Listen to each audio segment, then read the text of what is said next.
أعوذ بالله من الشيطان الرجيم بسم الله الرحمن الرحيم الحمد لله رب العالمين الرحمن الرحيم مالك يوم الدين إياك نعبد وإياك نستعين اهدنا الصراط المستقيم صراط الذين أنعمت عليهم غير المغضوب عليهم ولا الضالين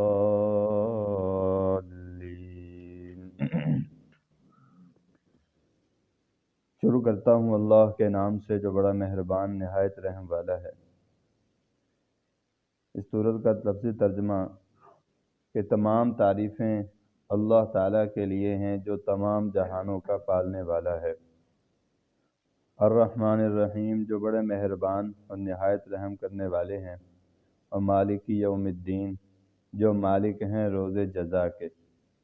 ایاک نعبد و ایاک نستعین ہم آپ ہی کی عبادت کرتے ہیں اور آپ ہی سے مدد چاہتے ہیں۔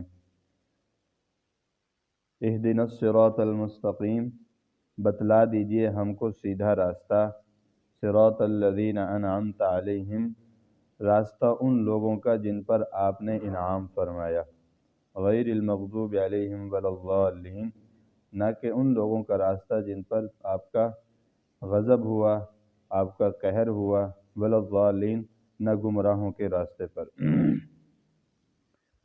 اس سورت کا گزشتہ ابتدائی درس کے اندر مشہور ناموں کا تذکرہ ہوا، اس سورت کے کیا کیا نام ہیں، اور پھر اس کے فضائل اور خصوصیات اور شان نزول اور خلاصہ مضامین کا بیان کیا گیا تھا، اور بتلایا گیا تھا کہ اللہ تعالیٰ نے یہ سورت اپنے بندوں کے تعلیم کے لیے نازل فرمائی۔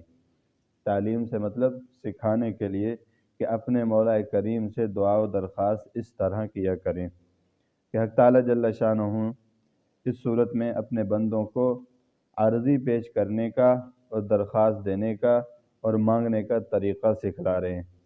اور جب احکم الحاکمین بندوں کو خود مانگنے کا طریقہ سکھا رہے ہیں اور سوال کرنے کے آداب اور غرض و غایت سکھا رہے ہیں، تو پھر اس کی منظوری میں کیا تردد ہو سکتا ہے؟ اللہ پاک جب اپنے بندے کو خود اپنے سے مانگنا سکھا رہے ہیں، تو پھر جب انسان مانگے گا اس کے طریقے کے مطابق جیسے اللہ پاک نے بتایا ہے، تو اس کے اندر کوئی بھی رد اور تردید نہیں ہو سکتی۔ یہاں ایک بات ہوتی ہے کہ جب انسان دعا کرتا ہے، مسلمان ہو، کلمہ پڑھنے والا ہو، جب بھی انسان اللہ پاک کے آگے ہاتھ اٹھاتا ہے تو وہ اس کے ہاتھ رد نہیں جاتے واپس۔ مسلمان ہو، کلمہ پڑھنے والا ہو، جب انسان اللہ پاک سے دعا کرتا ہے تو اللہ پاک اس کی دعا کو قبول ضرور فرماتے ہیں، لیکن اس کی قبولیت کے 3 درجات ہیں۔ ایک درجہ یہ ہے کہ اللہ پاک اس کی سن کر فوراً اس کی دعا کو قبول فرما لیتے ہیں، جو انسان مانگتا ہے اس کے ساتھ فوراً وہی مل جاتا ہے۔ اور دوسرا یہ ہے کہ کسی حکمت اور بصیرت اور مصلحت کی وجہ سے اس دعا کا جو اس نے سوال کیا ہوتا ہے تھوڑی دیر میں اس کا اجر ملتا ہے، یا اس کا نتیجہ تھوڑی دیر میں قبول ہوتا ہے۔ یا تیسرا درجہ اس کا یہ ہے کہ دنیا کے اندر اس کی دعا کا بدلہ اس کو نہیں ملتا، لیکن آخرت میں جب وہ میدان حشر میں اللہ کے سامنے کھڑا ہوگا، اس وقت اس کی دعا جو دنیا میں پوری نہیں ہوئی ہوگی اس کا اجر و ثواب اللہ پاک اس کو دیں گے، اور جو دنیا میں دعا قبول نہیں ہوئی ہوگی جس کا اجر مرنے کے بعد ملے گا، اس اجر اور ثواب کو، اس ذخیرے کو انسان دیکھ کر اللہ یہ دل کے اندر جو ہے خواہش کرے گا، یہ تمنا کرے گا کہ کاش دنیا کے اندر میری کوئی بھی دعا قبول نہ ہوتی۔ تو اللہ پاک ہر مسلمان کی دعا قبول ضرور فرماتے ہیں۔ اور اسی طرح اب جب بندہ کی طرف سے فدیانہ طور پر اور عرضی اور نیاز مندانہ درخواست پیش کرنے کا جو کامل اور مکمل طریقہ فرمایا گیا ہے، اس کی تفصیلات اب یہ ہیں۔ فرمایا کہ جب انسان دعا مانگتا ہے، سورۃ الفاتحہ پڑھتا ہے، اس کے اندر انسان کس کس چیز کا اقرار کرتا ہے اور کس چیز کا کرنا چاہیے۔ ہم دعائیں مانگتے ہیں صرف ہاتھ اٹھا کر اپنے جو مقصود ہوتا ہے، جو اپنی تمنا ہوتی ہے وہ بیان کرنا شروع کر دیتے ہیں، وہ پھر جو ہے کامل درجہ پر دعا مقبول نہیں ہوتی۔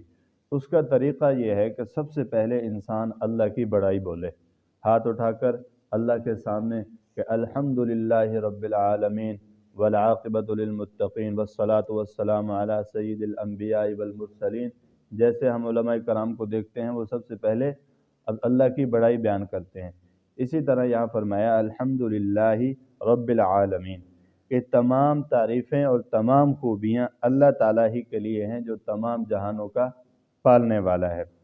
یعنی ہر قسم کی تعریف اور حمد و ثنا ابتدا سے انتہا تک، ازل سے ابد تک، جہاں کہیں جب کہیں اور جس طور پر ہو یا ہو سکتی ہو، وہ صرف اللہ پاک کے لیے ہے۔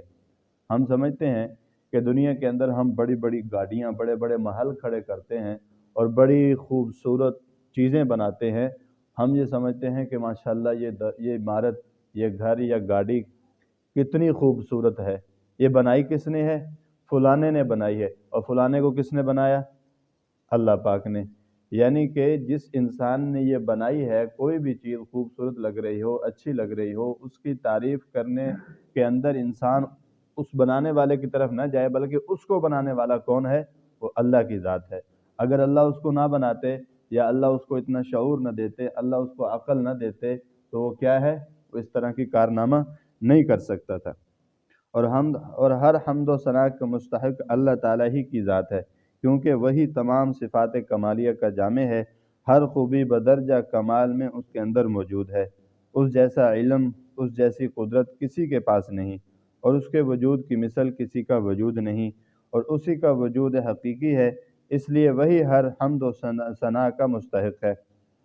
اور چاہے وہ حمد و ثنا زبان سے ہو، چاہے وہ حمد و ثنا دل سے ہو، چاہے وہ دماغ کے اندر ہو، یا عبادت جسمانی کے ذریعے سے اللہ پاک کی حمد و ثنا بندہ کرے، وہ سب کچھ اللہ پاک کے لیے ہے۔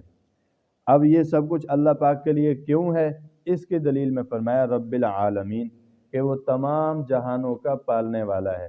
یہاں رب کا معنی کیا ہے؟ تربیت کرنا، کہ انسان، جنات، حیوانات، نباتات، جمادات، جتنی بھی مخلوقات ہیں، سب کو تربیت کرنے والا، سب کو پالنے والا ایک اللہ کی ذات ہے۔ وہ تمام جہانوں کے مربی ہیں، یہاں تک کہ وہ اپنے حد کمال کو پہنچ جائے۔ تربیت کس کو کہتے ہیں؟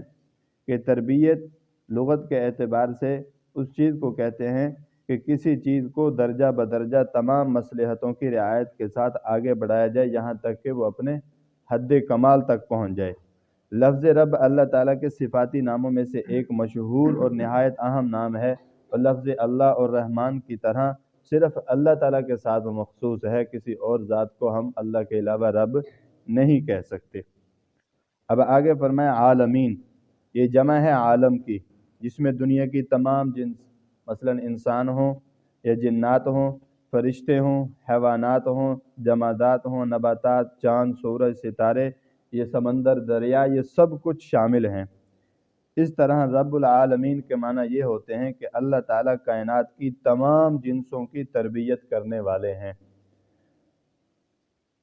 تو خداوند قدوس کی اس بتلائی ہوئی درخواست میں، یعنی سورۃ فاتحہ کی پہلی آیت میں حمد و ثنا کے ساتھ ایمان کے سب سے پہلے اور اعلیٰ رکن توحید باری تعالیٰ کا ذکر بھی مؤثر انداز میں بیان ہو گیا۔ یعنی کہ سب سے پہلے اللہ پاک سے جب انسان دعا کرے تو اللہ پاک کی توحید بیان کرے، اللہ پاک کی کبریائی بیان کرے۔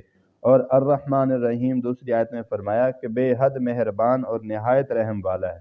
یہ رحمان الرحیم، یہ بھی اللہ پاک کی صفاتی نام ہے۔ فرمایا کہ رحمان الرحیم کے اندر اسماء حسنہ میں سے جن میں صفت رحمت کا ذکر کیا گیا ہے، یہ دونوں صیغے مبالغے کے ہیں۔ اس کے اندر بہت زیادہ کثرت پائی جاتی ہے، جن میں رحمت خداوندی کی وسعت اور کثرت کا بیان ہے۔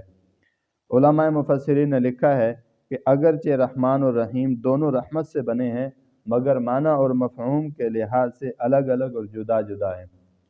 اب رحمان میں جو رحم و کرم کی شان ہے، اس کے اندر ہر کوئی جو ہے رحمت کا حقدار ہے، یعنی اس کے اندر رحمت کا محل کافر بھی ہے اور مومن بھی ہے، نیک بھی ہے اور بد بھی ہے، صالح بھی ہے، فاسق بھی ہے، اور اچھا بھی ہے، برا بھی ہے۔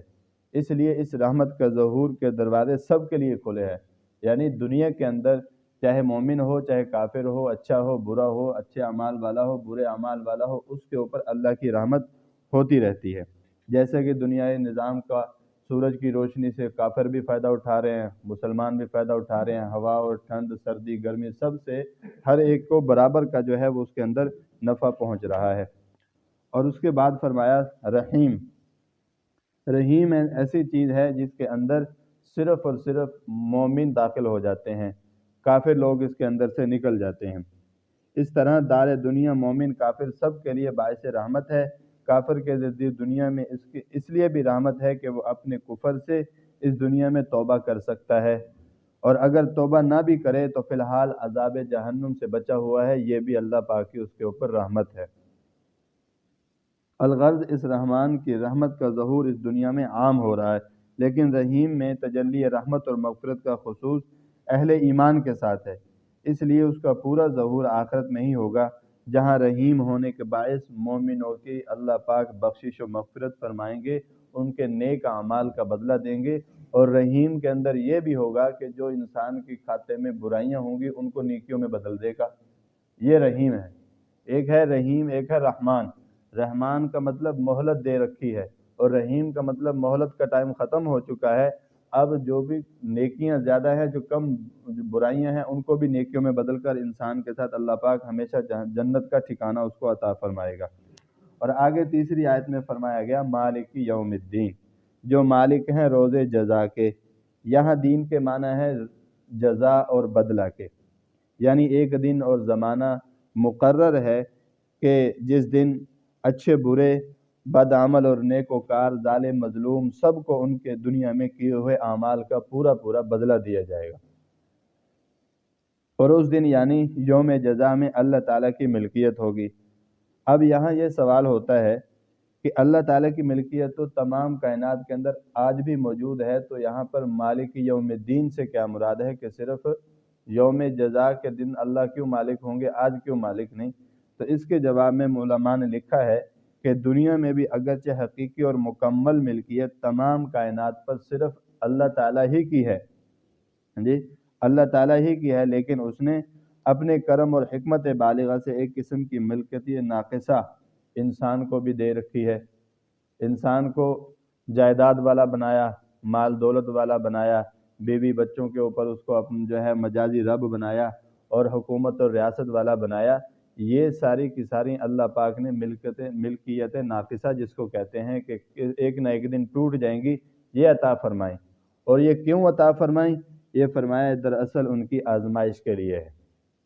آزمائش کے اندر ہے انسان چاہے غربت ہو، چاہے امیری ہو، غریبی ہو، بادشاہت ہو، حکومت ہو، وزارت ہو، انسان ہر حال میں انسان اللہ پاک کے کھاتے میں کیا ہے؟ آزمائش کے اندر ہے۔ تو مالک یوم الدین فرما کر حق تعالیٰ جل شانہ نے انسان کو متنبع فرما دیا کہ یہ سب ملکیتیں اور تعلقات اور ربط و نظم عارضی اور کچھ عرصہ کے لیے ہیں۔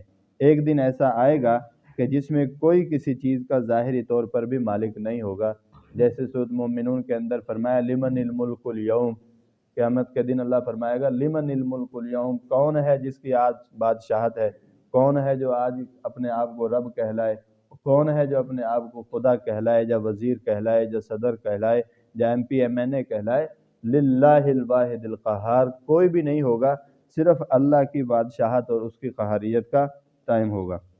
آج کے بعد کس کی حکومت ہے؟ بس اللہ کی غالب اور احد ہی کی حکومت ہے۔ تو اس یوم جزا میں تمام ناقص اور مجازی اور نامکمل ملکیتیں بھی ختم ہو جائیں گی، اور اللہ تعالیٰ کی حقیقی ملکیت کا ظہور پورے طریقہ پر ہوگا۔ اب سورۃ فاتحہ کی ان 3 ابتدائی آیات کے اندر الحمدللہ رب العالمین، الرحمن الرحیم، مالک یوم الدین، یہ کہہ کر بندہ اپنی عرضی درخواست جو احکم الحاکمین کی بارگاہ میں پیش کرتا ہے، تو گویا وہ اپنی عرض کو اور اپنی درخواست کی ابتدا اللہ پاک کے شاہانہ انداز اور ان کے القاب کے ساتھ پیش کرتا ہے۔ اب جیسے ہم دنیا کے، اور طریقہ بھی یہی ہے، دنیا کی کسی بادشاہ کی خدمت میں یا کسی صدر یا وزیر کی بارگاہ میں اندر داخل ہوتے ہیں تو پہلے جا کے اس کے کارناموں کی تعریف کرتے ہیں، اس کی بڑائی بیان کرتے ہیں، اس کی اچھائیاں بیان کرتے ہیں، اس کی اچھائیاں بیان کرنے کے بعد پھر اپنا جو ہے اپنا اس کے سامنے اپنا مقصد ظاہر کرتے ہیں۔ اسی طرح جب انسان دعا کرے تو سب سے پہلے اللہ کی کبریائی بیان کرے۔ پہلی ابتدائی آیات کے اندر انسان اللہ پاک کی کبریائی بیان کرتا ہے، اور پھر فرمایا ایاک نعبد و ایاک نستعین۔ اس آیت کے اندر انسان اپنی بے کسی، بے بسی اور عاجزی اور انکساری کا اظہار کر کے اپنے آپ کو یہ ثابت کرتا ہے کہ میرا سب کچھ تیرے سپرد ہے، وَإِيَّاكَ نَسْتَعِينُ، ہم سب کچھ تیرے سے ہی مانگتے ہیں، ہم بے بس ہیں، ہماری قوتیں، ہمارے اسباب، ہمارے کاروبار یہ کچھ بھی نہیں ہیں، ہم تجھے ہی اپنا رب مانتے ہیں اور تجھ ہی سے یہ سب کچھ دعا مانگتے ہیں اور تجھ ہی سے مدد کا جو ہے سوال کرتے ہیں۔ آگے فرمایا اسی طرح نیاز مندانہ تعارف بارگاہ الہی میں بیان کرتا ہے اور اپنی عبدیت اور نیاز مندی کا پورا پورا اعتراف کرتا ہے۔ اس کے بعد 5ویں آیت یعنی اہدنا الصراط المستقیم میں اپنی عرضی اور مدعا پیش کرتا ہے، اور اس کے بعد 6 آیت میں صراط الذین انعمت علیہم میں اللہ کے وفادار اور مخصوص اور مقبول بندوں کے ساتھ محبت اور اپنی وابستگی اور دوستی کے تعلق کا اظہار کرتا ہے، یعنی کہ ہمیں تو ایسے راستے پر چلا تو ہمیں ایسی ہدایت عطا فرما جیسے راستہ اور جیسی ہدایت تو نے ان لوگوں کو عطا فرمائے جن پر تیرا انعام ہوا، جن پر تیری رحمت اور برکتیں ہوئیں۔ اور آگے غیر المغضوب علیہم ولا الضالین کہ ایسے لوگوں سے جو اللہ کے باغی ہیں، اللہ کے دشمن ہیں، ان سے بے بستگی کا اظہار کرتا ہے، ان سے بیزاری کا اعلان کرتا ہے، اور انشاءاللہ اس کے بارے میں آگے تفصیل آئے گی۔ اللہ پاک سے دعا کریں کہ اللہ پاک ہمیں اس صورت کی برکات اور اس صورت کے مطابق جس طرح اللہ پاک نے اس کے اندر ہمیں مانگنا سکھایا ہے اس پر مانگنے کی عمل کرنے کی توفیق عطا فرمائے۔ وآخر دعوانا ان الحمد للہ رب العالمین، الحمد للہ رب العالمین والعاقبۃ للمتقین والصلاة والسلام علی سید الانبیاء والمرسلین۔ یا رب العالمین، یا رحمان یا رحیم، یا مالک یوم الدین، ہم آپ کے بندے ہیں، ہم آپ کے حمد و ثنا بیان کرتے ہیں اور ہماری اس حمد و ثنا کو قبول فرما۔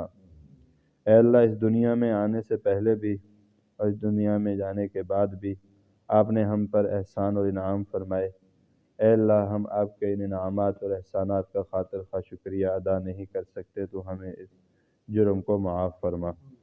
اے اللہ، اپنے کرم اور انعامات اور احسانات کو ہمارے لیے اس دنیا سے کوچ کرنے کے بعد بھی عالم قبر اور عالم برزخ میں بھی ہمارے ساتھ شامل حال فرما، اور پھر عالم آخرت میں بھی اپنے خصوصی کرم اور رحمت سے ہم کو نوازے، اور عالم آخرت کی کامیابی اور سرخروئی ہم سب کو نصیب فرما، اور اپنی رضا کے مقام یعنی جنت میں ہم سب کا دائمی ٹھکانہ بنا۔